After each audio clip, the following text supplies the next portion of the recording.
This tea is incredibly simple to make and a good home remedy for cold and cough. To make this tea, start by grinding fresh ginger, green cardamom and cloves in a mortar and pestle and set aside.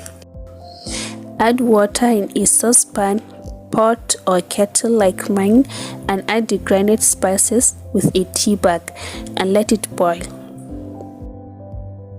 Once it comes to a boil, reduce the heat and add dried ginger. Let it simmer on medium heat for 10 minutes.